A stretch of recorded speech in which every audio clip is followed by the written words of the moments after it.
before you open your mouth, before you start yelling at your uncles, right? Before you start giving them the khutbah, you come and hear the khutbah and you say, I'm going to do this at home. That's a good point. My dad needs to hear this one. This is going to make a great point of argument, right? A lot of excited young people do that. They discover the religion, they hold on to it, and they use it to debate with family, right? When you do that, you're basically abandoning what the messengers did. You have to have a little credibility first. When you turn to the religion, you become the best son, the best daughter, the best husband, the best wife. Speaking of the best husband, I want to tell you a story. A really good one on this subject, making people conscious of Allah. You don't just invite people to have taqwa of Allah with your words. Your character says a lot. A friend of mine, he became a friend actually on a short trip, told me about how he was raised in a Muslim family. He's Guyanese origin, and in Guyana there's Muslims that are committed, and there's Muslims that have mixed their religion with Hinduism, and some Muslims that are just Muslim by name, and they've completely almost lost everything of the religion. They almost know nothing of the religion. So as he was growing up in New York, he almost completely just wasn't even practically Muslim.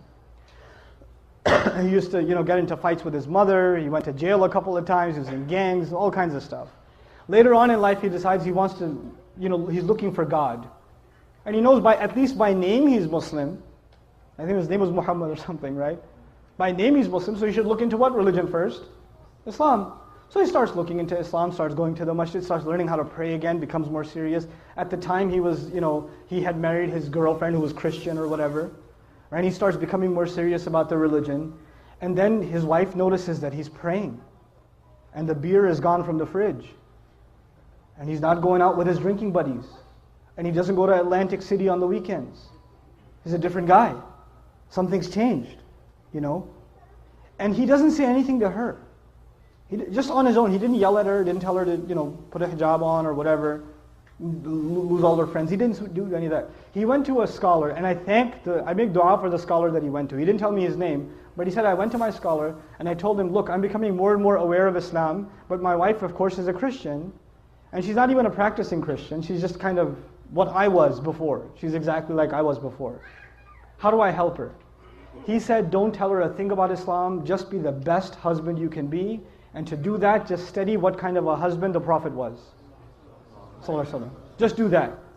Don't worry about what you need to tell her, worry about being the best possible husband, and that is the sunnah of the Messenger ﷺ. The Messenger would buy his wife gifts, the Messenger would joke with his wife, the Messenger would spend time with the mother of the believers, the Messenger would praise and compliment the mother of the believers. I'm mentioning that on purpose, guys. He would compliment them. You guys eat the first morsel of food in iftar, like, And the wife says, what? You go, nothing. Right? You drink, some of the desis here drink the first little sip of lassi. Look, I know the economy's bad, but are we really that short on sugar?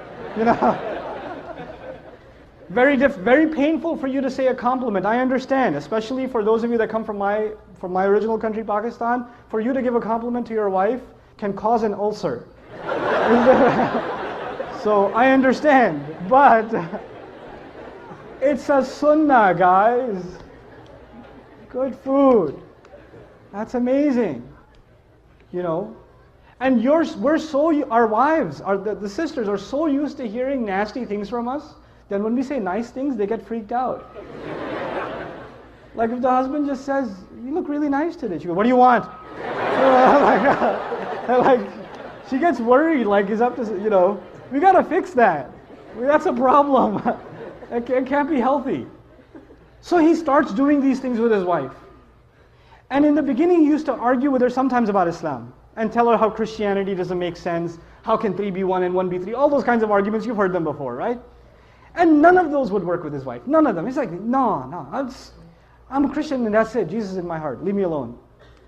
3 years go by. He stops talking to her about Christianity and how dumb it is or whatever. Stops debating with her. He's just being what he can be as the best husband. And one day he's making maghrib and his wife joins him in salat. And he's in salat. It messes up his salat. Right? What's happening here? Right? So, he gives, After salat, he looks at her and he goes, what happened? And she goes, what? Nothing. And he goes, no, you have to tell me what happened. And of course she says what pretty much any wife would say, it's complicated. Alright? But eventually she tells him, and she tells him, look, I've never seen a husband like you. My dad wasn't like that. I've never seen a father like you. The way you are with our child, I've never seen a father be like that. It's so beautiful. This religion can't be wrong. It can't be wrong. This is ittaqullah. You see how aware you are of Allah in your life. Right? It's not how many ayat you've memorized, how many ahadith you know, how much knowledge you can spit out at someone, how many quotes from scholars you can deliver. It's not about that. It's how are you living your life? People can see that. You're calling people to the taqwa of Allah. حَقَّ تُقَاتِهِ وَلَا تَمُوتُنَّ إِلَّا وَأَنْتُمْ مُسْلِمُونَ. شباب الهدى قد بنت أمتي عليكم من الأمل المنتظر سروحا تقاوم عصف الظلام وتهزأ بالفسق النظر.